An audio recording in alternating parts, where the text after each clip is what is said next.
What happens when people are upset or just need some help? They find help, whether that be from family or friends.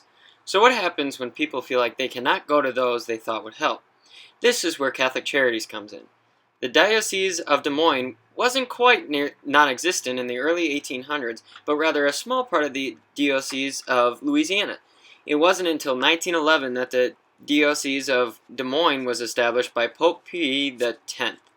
When they started, there were 54 parishes, 28 missions, 68 priests, and 17 Catholic schools within its boundaries. The diocese's first bishop was Bishop Austin Doling, who came from Providence, Rhode Island. Catholic Charities was created in 1925 by Bishop Thomas Drum. Catholic Charities serves people in all situations. Their services include emergency shelter, professional counseling, legal advocacy, housing, job preparedness and placement, nutritional support, refugee resettlement, education programs, and more.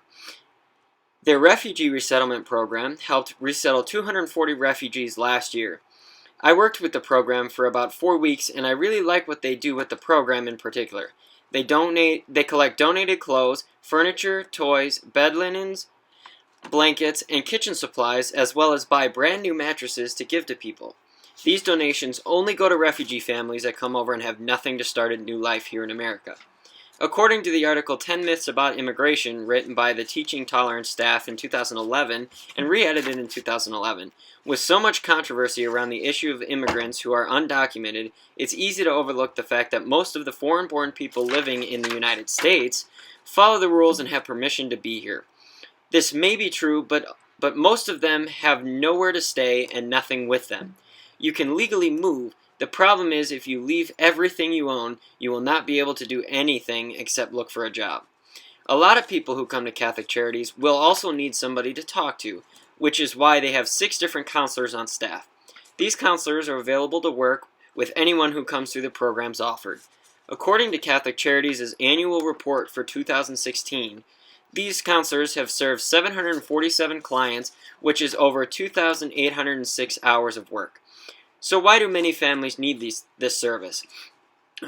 Auerbach from 2011 answers this in her article, Learning from Latino Families, when she says, too often, educators are unaware of the moral and emotional support from learning that Latino parents offer behind the scenes.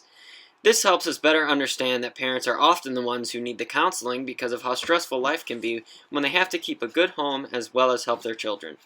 Without these counselors, these families will get too overwhelmed and things will get worse for them. The less money this organization has, the less staff they can afford to keep. This would be bad for the people who are coming through Catholic Charities. But how many people come through Catholic Charities? The food pantry alone served 2,767 people, which is about 8,586 boxes. In an interview with Natividad Hirsch Bautista, I believe it is the food pantry, just with the volume of people who come through the program. This was in response to the question, what is the biggest service Catholic Charities offers?